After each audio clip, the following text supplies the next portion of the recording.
बिस्मिल्लाहिर्रहमानिर्रहीम। Radius of convergence of power series पहली objective है हमारे पास। इसमें वो पूछ रहा है जी, radius of convergence of power series is, ये एक पावर सीरीज है। इसका हमने बताना है कि रेडियस ऑफ कन्वर्जेंस किसके इक्वल होगा। ठीक हो गया जी।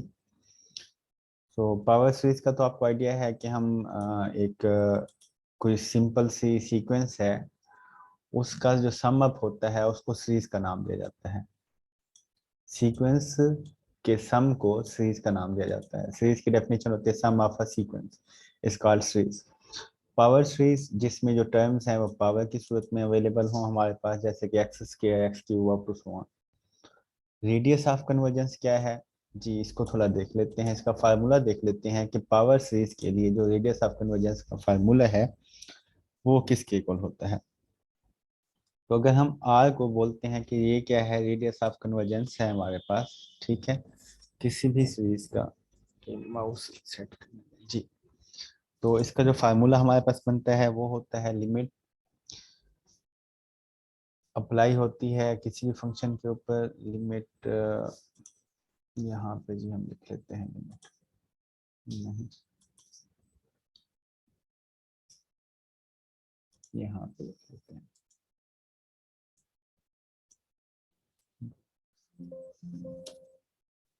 जी। इसका फार्मूला होता है सर हमारे पास limit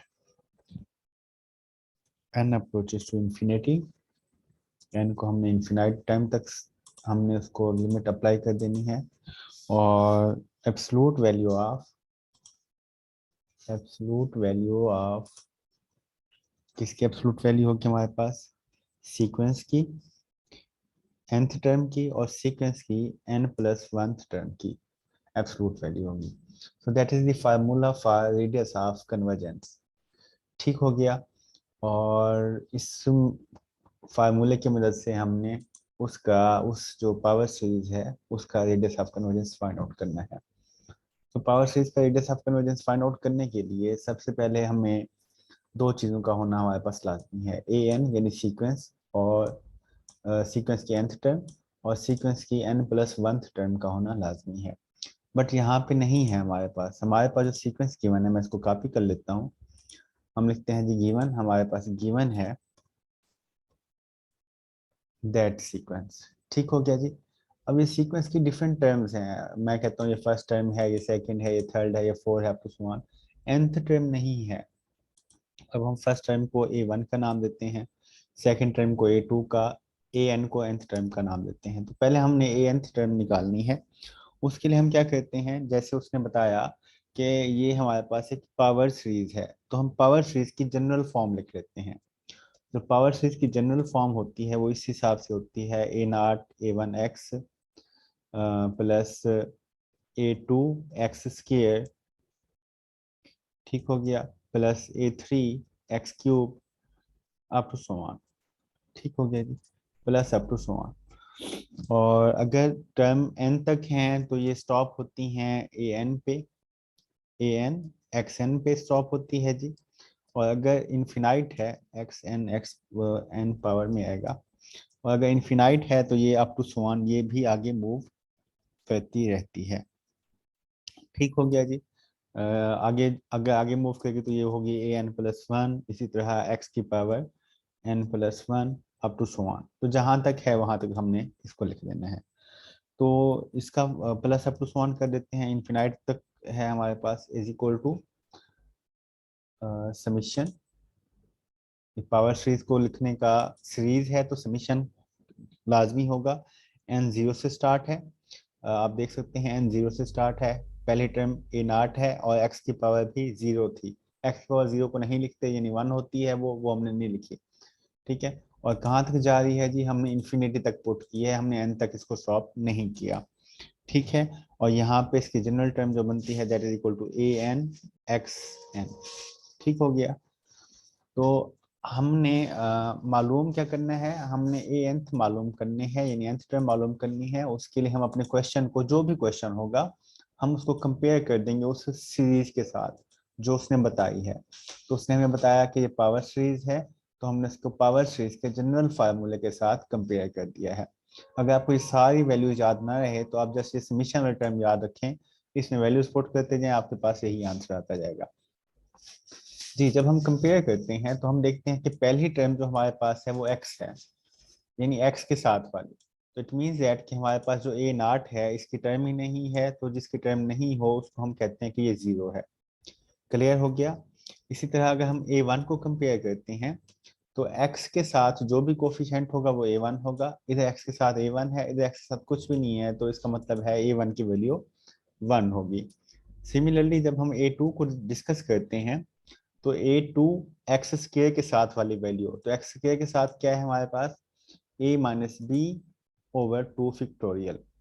similarly next term x cube के साथ जो है वो a3 है, तो हम ऊपर कंपैरिजन में देखते हैं कि a3 एक्स क्यूब के साथ कौन सी टर्म है जी, वो ये टर्म है हमारे पास। ठीक हो गया। तो हमने कंपेयर किया और a not, a1, a2, a3 की वैल्यूज निकाल ली। जनरल वैल्यू हम निकालते हैं यहाँ से।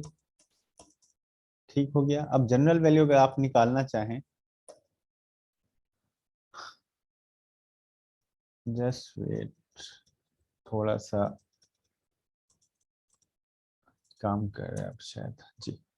अगर हम a nth की वैल्यू निकालते हैं तो a3 की वैल्यू को माइंड में रखते हुए हम कोशिश करते हैं कि हम nth टर्म की वैल्यू बना सकें। तो a माइनस बी, ठीक हो गया, देन a माइनस 2b, उसके बाद अप टू सो ऑन। ठीक है। अब ये कहाँ तक जाएगा, अब ये देखें a कांस्टेंट सब में आ रहा है, a इसमें भी है इसमें भी है, माइनस भी आगे वैसे आ गया। अब अगर 3 था तो यहाँ 2b नहीं था, अगर 2 था तो यहाँ 1b था। अब अगर इधर n है तो यहाँ पे क्या होगा, n माइनस 1 होगा। ठीक है, b क्लियर हो गया। इसी तरह अगर यहाँ 3 था तो नीचे भी 3 का फैक्टोरियल, 2 था तो 2 का फैक्टोरियल, अगर n है तो ये किसका फैक्टोरियल होगा, n का फैक्टोरियल होगा। क्लियर हो गया। तो ये हमारे पास आंसर आ गया ए एन का। तो हमने कंपैरिजन से ए एन वाली टर्म बना ली। अब हमें फार्मूले की डिमांड ये है कि ए एन की वैल्यू भी हो, ए एन प्लस 1 की वैल्यू भी होनी चाहिए। तो हम फिर क्या करते हैं, इसी हिसाब से ए एन प्लस 1 की वैल्यू भी बना लेते हैं। उसके लिए हमने जस्ट एन को रिप्लेस कर देना है एन प्लस 1 के साथ। तो जब हम एन को एन प्लस 1 के साथ रिप्लेस करते हैं तो मतलब इससे अगली टर्म ही बना देते हैं, वो आएगी a माइनस एन बी बनेगी। ठीक हो गया। n प्लस 1 है ना जी, तो n प्लस 1 में से एक माइनस करोगे तो सिर्फ n ही बच जाएगा, और नीचे हमारे पास आ जाएगा n प्लस 1 का फैक्टोरियल। ठीक हो गया सर। तो ये हमारे पास a n की वैल्यू भी आ गई और a n प्लस 1 की वैल्यू भी आ गई। ठीक हो गया। अब हमने क्या करना है, इन दोनों वैल्यूज को डिवाइड करना है और फिर हमने इनकी एब्सोल्यूट वैल्यू लेनी है, और फिर हमारे पास उसके ऊपर लिमिट अप्लाई करेंगे तो ये फार्मूला बन कंप्लीट हो जाता है हमारा।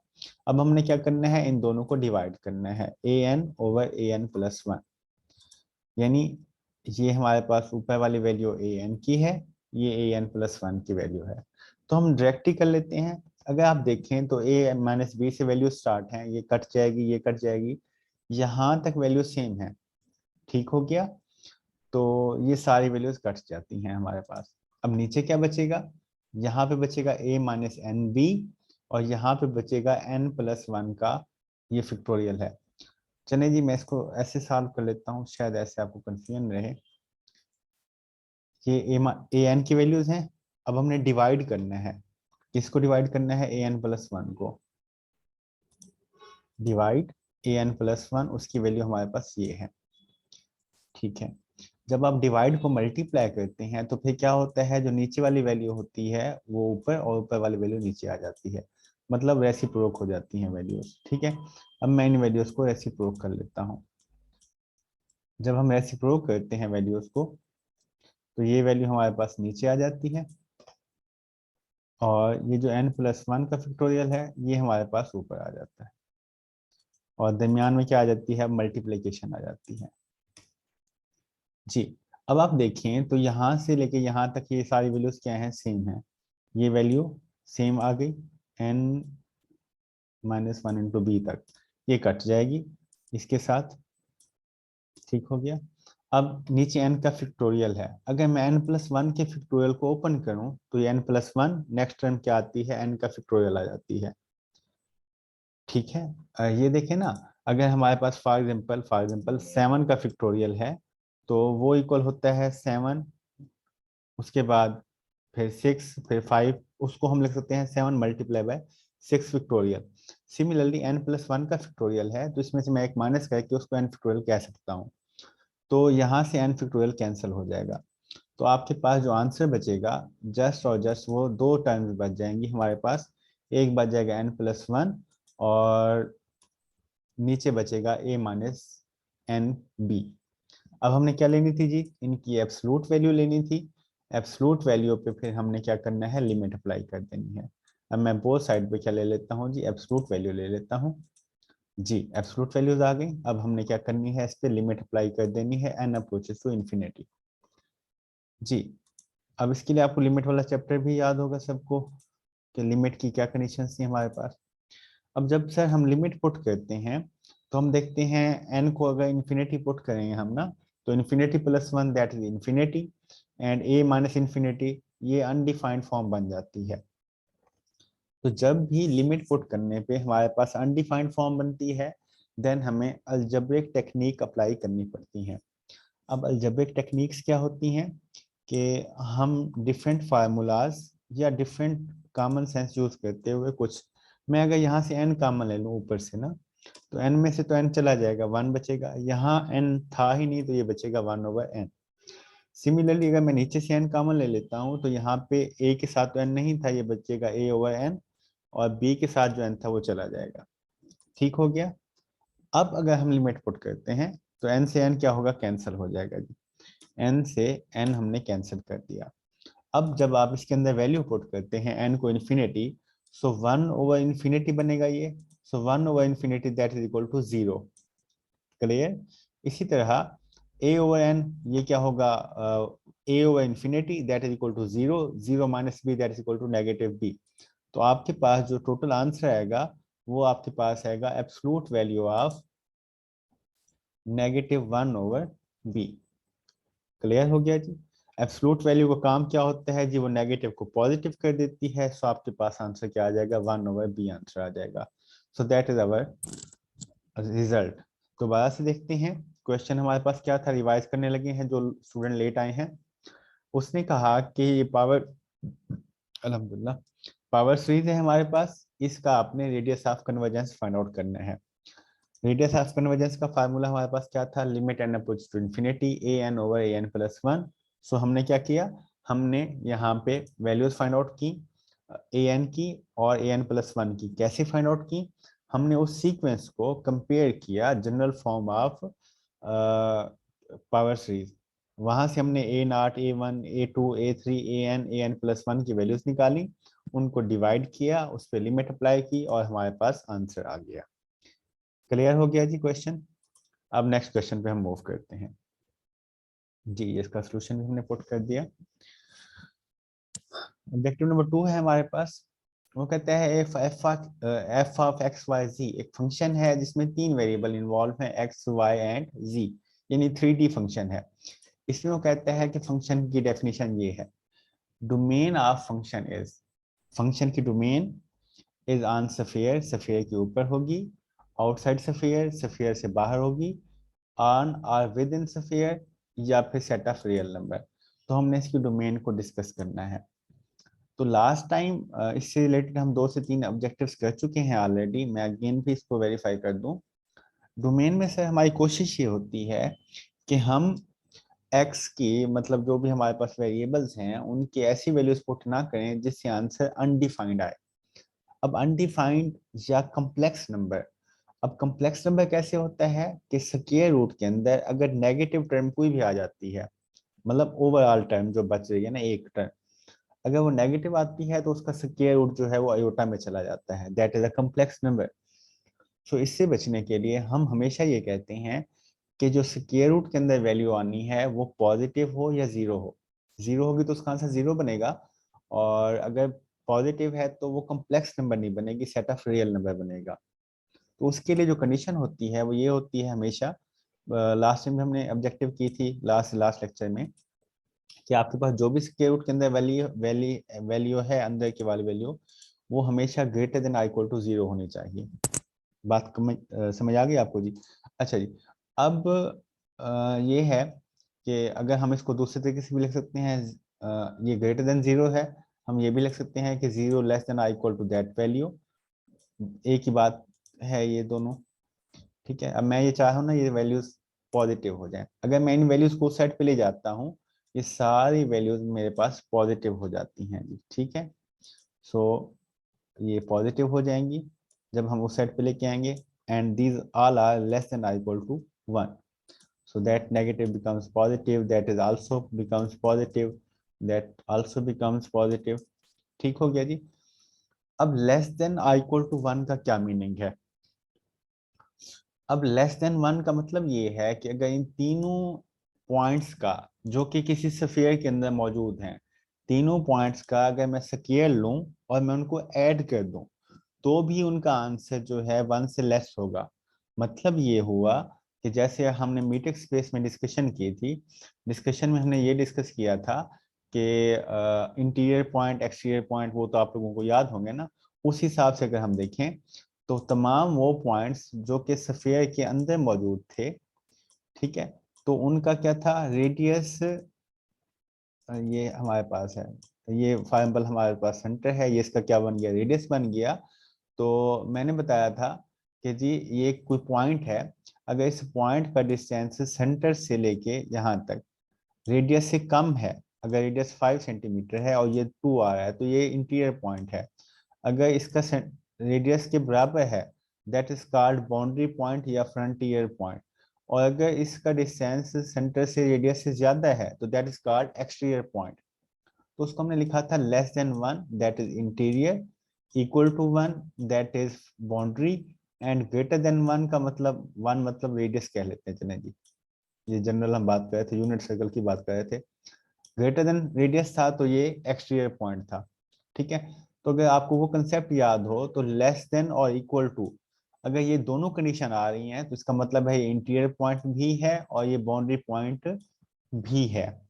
बात की समझ आ रही है ना जी आपको? तो हमारे पास यहाँ पे अगर हम देखें तो इन तमाम पॉइंट्स का जो आंसर है समीशन का, वो लेस देन 1 है, इसका मतलब है ये इंटीरियर है, और इक्वल टू 1 है, इसका मतलब है ये बाउंड्री है। तो इट मीन्स दैट कि ये इंटीरियर भी है और बाउंड्री पॉइंट भी है। तो हम देखते हैं यहाँ पे, वो कहता है कि ये सफेयर के ऊपर रहेगा, ऑन सफेयर। ये बात तो ठीक है हमारी, लेकिन इनसाइड भी है ना, आउटसाइड सफेयर ये तो बिल्कुल गलत है जी। ऑन और विद इन सफेयर जी, ये बात ठीक है, ये विद इन सफेयर भी होगा और ऑन टू सफेयर भी हो सकता है, या इनमें से कोई एक भी हो सकता है, वो पॉइंट्स की वैल्यूज के ऊपर डिपेंड करता है ना जी, पॉइंट्स की वैल्यू हम क्या पुट करते हैं। ठीक हो गया जी, आई होप सो ये क्लियर हो गया होगा। नेक्स्ट मूव करते हैं सर। ऑब्जेक्टिव नंबर 3 है हमारे पास, इसमें वो कहते हैं जी suppose that a point Q moves along the intersection of sphere with in the plane.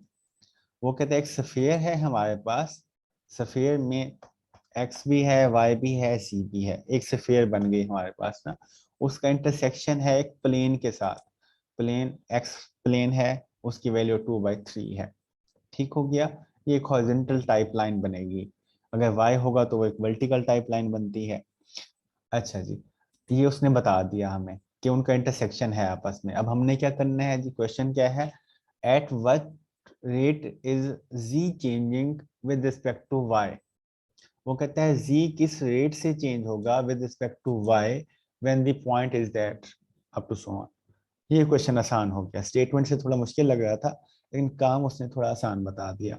उसने कहा ये आपके पास एक सफेयर है, ठीक है जी, और हम इस सफेयर को लिख लेते हैं जी यहाँ पे, ठीक है, और आपने इसका रेट ऑफ चेंज बताना है जी का विद रिस्पेक्ट टू वाई। इसका मतलब आसान सी बात है कि आप जी स्क्वायर की वैल्यू अगर निकालते हैं तो वो इक्वल आ जाती है 1 माइनस एक्स स्क्वायर, ठीक हो गया जी, माइनस वाई स्क्वायर।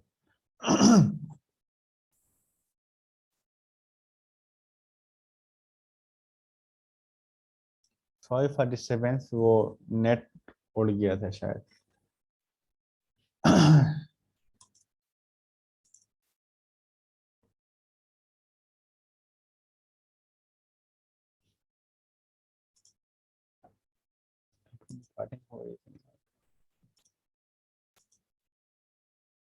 जी, तो अब हमने z की वैल्यू निकालनी थी, तो ये सारी वैल्यू जो है हमारे पास विद इन स्क्वायर रूट आ जाएगी। ठीक हो गया जी, क्योंकि हमने z स्क्वायर खत्म कर दिया है। अब आसान सी बात है कि हमने क्या करना था, रेट ऑफ चेंज मालूम करना था z का विद रिस्पेक्ट टू y। सो हम इसका पार्शियल डेरिवेटिव ले लेते हैं z का y के लिहाज से। अब पार्शियल क्यों लिया जा रहा है, रीजन इज दैट कि वी हैव थ्री वेरिएबल्स, हमारे पास एक वेरिएबल नहीं है, और उसने हमें स्पेसिफिक टास्क दिया है कि आपने इसका ऐसे निकालना है। अगर हमें ओवरऑल टास्क मिलता, ओवरऑल चेंज मालूम करना होगा, देन हम जो क्या करते हैं, एग्जैक्ट डेरिवेटिव लेते हैं। अब हमें z का डेरिवेटिव चाहिए, चेंज चाहिए with respect to y। So for that purpose हम इसको सॉल्व करते हैं, और आफ्टर सॉल्यूशन पहले तो हम पावर रूल लगाएंगे। पावर रूल के मुताबिक पावर पहले आ जाएगी, और फिर पावर में से आप माइनस कर देते हैं 1। तो 1/2 में से अगर आप -1 करते हैं तो उसका आंसर आता है -1/2। क्लियर हो गया जी। फिर आपने अंदर वाली वैल्यूज का डेरिवेटिव लेना है। हमारे पास 1 का डेरिवेटिव 0 आता है, एक्स स्क्वायर का भी 0 आएगा, क्योंकि ये कांस्टेंट है y के लिहाज से। सो वाई स्क्वायर का हमारे पास ये आ जाएगा -2y। ठीक हो गया जी। सो आफ्टर एग्जैक्ट सोल्यूशन, जब हम 2 से 2 को कैंसिल कर देंगे, -2 ऊपर रहेगा, और हमारे पास जो आंसर आता है इसका 2y, हाँ जी -2y ऊपर रहेगा, बल्कि -y ऊपर रहेगा, 2 तो कट गया, और इस वैल्यू का नीचे क्या आ जाता है, स्क्वायर रूट आ जाता है। ऊपर पावर पॉजिटिव है, नीचे नेगेटिव हो जाएगी। ठीक हो गया सर। तो ये आपके पास rate of change of z आ गया विद रिस्पेक्ट टू y। अब आपने क्या करना है, अब आपने सिंपल इसके अंदर पुटिंग करनी है। किस चीज की पुटिंग करनी है सर, आपने इन पॉइंट्स को पुट कर देना है, वो पॉइंट्स जो उन्होंने हमें गिवन दे दिए कि जी ये पॉइंट्स आपने पुट करने हैं। ठीक हो गया। सो ऐसे आपने इस क्वेश्चन को सॉल्व कर लेना है। अब पॉइंट कौन से हैं वो आप देख लेंगे क्वेश्चन में, कि आपने इसके अंदर x को 2/3 पुट करना है, y को 1/3 पुट करना है, z को तो पुट ही नहीं करना। तो आपके पास जो है इसका आंसर आ जाएगा, मेरे पास इसका आंसर -1/2 आया था। ठीक हो गया जी। ये आगे आप सॉल्व कर लेंगे। ये है इंटरसेक्शन ऑफ अ प्लेन और इंटरसेक्शन ऑफ अ सफेयर। ये सफेयर है हमारे पास, और ये एक एक्स प्लेन है, हॉरिजॉन्टल प्लेन है हमारे पास ना। ये उनका आपस में इंटरसेक्शन का कुछ पोर्शन होगा, ये जो कि हमारे ऑब्जेक्टिव का हिस्सा था। अच्छा जी, मैं यहाँ सोल्यूशन पुट कर दूँ आपकी आसानी के लिए कि आपने कैसे काम करना है। जी, ये इनकम्प्लीट है, मैं अगेन रिपीट कर दूं, आपने इसमें एक्स वाई जी की वैल्यूज पुट करनी है। मैं इसलिए काम कर रहा था कि ताकि एक लास्ट ऑब्जेक्टिव है वो हो जाए, और हमारे पास 10 मिनट बाकी हैं, इंशाल्लाह हो जाएगी। आज मैंने सेल्फ असेसमेंट वाले ऑब्जेक्टिव्स जो हैं वो 40 ऑब्जेक्टिव्स हैं, और इनमें से तकरीबन मैंने पहले भी पढ़ाई हुई हैं, अगर आपको याद हो तो ना। इनमें से हमने बहुत सारी पहले डिस्कस कर ली हैं, लेकिन फिर भी मैंने इनके आंसर्स दे दिए थे। मुझे सेल्फ असेसमेंट में एक स्टूडेंट ने सॉल्व करके भेजे हुए थे, और मैंने नाम भी लिखा था उस स्टूडेंट का। मैं देख लेता हूँ, अगर मीटिंग में भी हैं तो। जी, खदीजा अफजल ने, खदीजा मुस्तफ़ा ने नहीं, खदीजा अफजल ने मुझे भेजा हुआ था सोल्यूशन सेल्फ असेसमेंट का, और किसी भी स्टूडेंट का नहीं आया था। तो कोशिश किया करेंगे, सेल्फ असेसमेंट को सॉल्व किया करेंगे। लास्ट ऑब्जेक्टिव पे आते हैं आज की। if u is equal to f of xy is a homogeneous function। ठीक हो गया। एक फंक्शन है हमारे पास, उसने बता दिया कि ये एक होमोजीनियस फंक्शन है। होमोजीनियस फंक्शन को हम ओडीज में डिस्कस कर चुके हैं, अगेन भी इंशाल्लाह डिस्कस करेंगे। तो अभी थोड़ा ये लेंथी है, बाद में देखते हैं। ऑफ डिग्री एन, उसकी डिग्री एन है, और ये कंडीशन भी गिवन है कि f of x y is equal to f of y x. इस प्रॉपर्टी का नाम होता है सिमेट्रिक प्रॉपर्टी। तो देन वो कहते हैं इस सारे का रिजल्ट किसके इक्वल आएगा, x square f double partial derivative with respect to x plus 2 x times y times f derivative with respect to x and y plus that value. इसका आंसर हमने बताना है कि ये किसके इक्वल आएगा। ठीक हो गया। और हमें सिर्फ उसने एक फंक्शन दे दिया है, वो भी u of f x y की वजह से, के हिसाब से। तो जस्ट यहाँ पे जो आपको बात याद रखनी पड़ेगी वो ये याद रखनी पड़ेगी कि आपके पास उसने यहाँ पे जो वर्ड यूज किया है कि ये फंक्शन क्या है, एक होमोजीनियस फंक्शन है। अब हम इसी बात को, ऑफ डिग्री एन है, तो अगर कोई इस टाइप का फंक्शन हमारे पास आ जाता है जो कि होमोजीनियस फंक्शन हो डिग्री एन का, देन हम उस पर एक थ्योरम अप्लाई कर सकते हैं, उसका नाम है बाई अल्लर थ्योरम। ठीक हो गया जी। अल्लर थ्योरम की स्टेटमेंट कुछ ऐसे होती है, वो हम डिस्कस कर लेते हैं, लिख लेते हैं जी।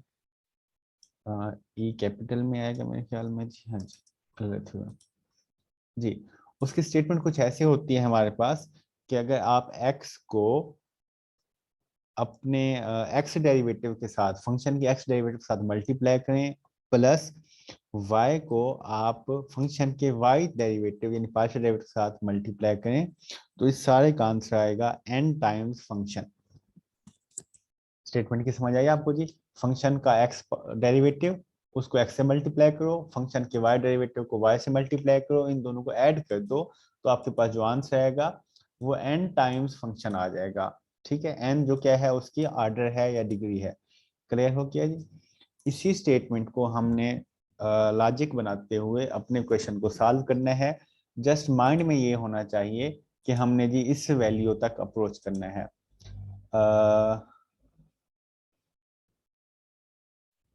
जजाकल्लाह। आप अगर सॉल्व कर लेते हैं तो सेंड कर दिया करें, ताकि जो है कोई मिस्टेक वगैरह है तो वो डिस्कस की जा सके। जजाकल्लाह, थैंक यू सर। अच्छा जी, तो माइंड में ये रखना है कि हमने इस वैल्यू तक अप्रोच करना है। मैं ये वैल्यू भी यहाँ पे अपने सामने हम लिख लेते हैं, ताकि हमें अपने टारगेट का भी आइडिया होना चाहिए। टारगेट का आइडिया होगा तो ही हम उसमें इजीली अप्रोच कर सकते हैं।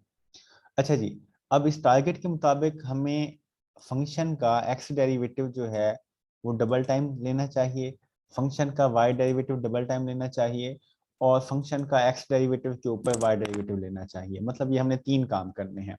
सो इस हिसाब से हम क्या करते हैं, हम इसी गिवन रिजल्ट का पार्शियल डेरिवेटिव ले लेते हैं विद रिस्पेक्ट टू एक्स, फिर इसी का विद रिस्पेक्ट टू वाई ले लेते हैं, तो तकरीबन हमारे पास रिजल्ट बन जाएगा।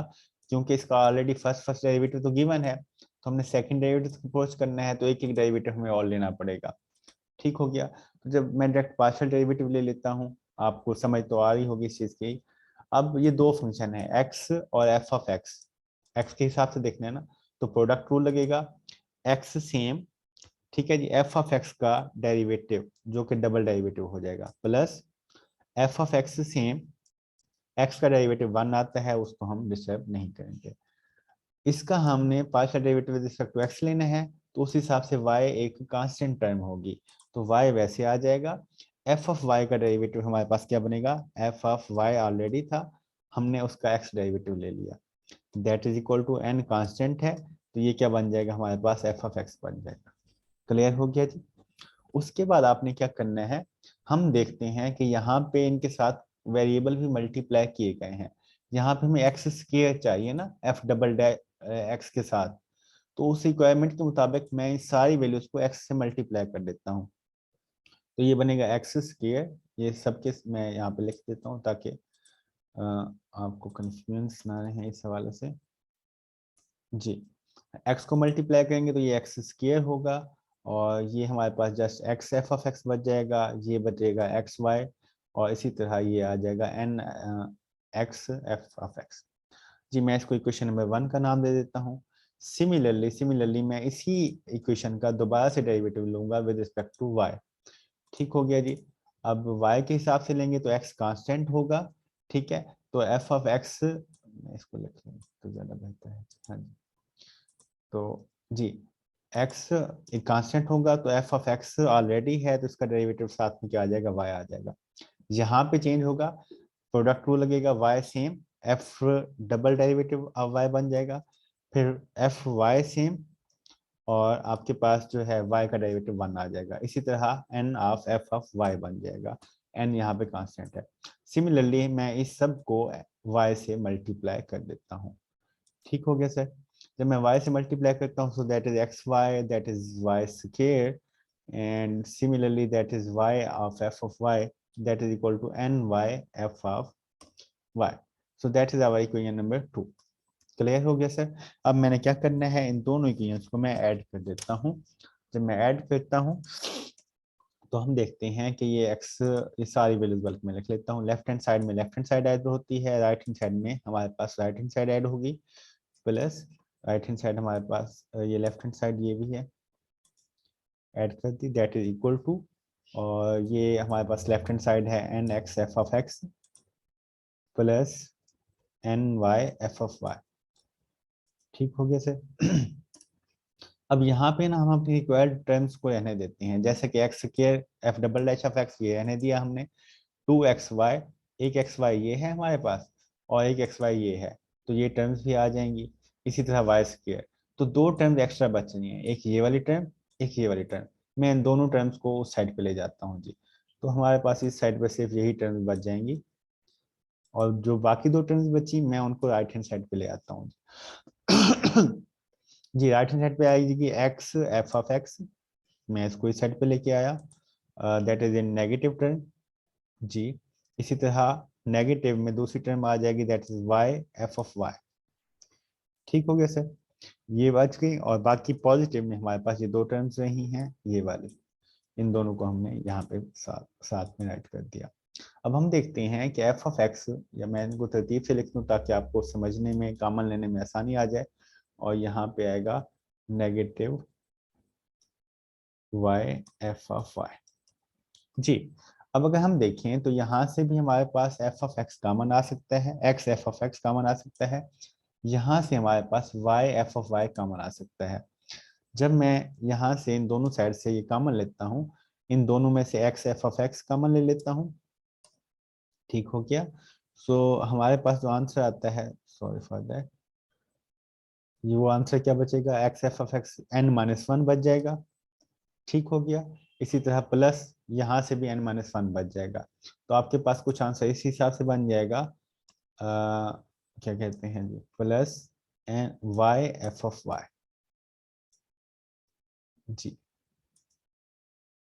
Y f of y common लेने से हमारे पास ये रिजल्ट बन जाता है जी. ओके हो गया सर? अब अगर आपको याद हो तो जहां से हमने थ्योरम स्टार्ट किया था, x f of x plus y f of y, इसका आंसर क्या आता है, एन एफ के इक्वल आता है. तो मैं इस सारे की जगह पे क्या लिख देता हूँ, एन एफ, और ब्रैकेट में हमारे पास क्या आ जाता है जी,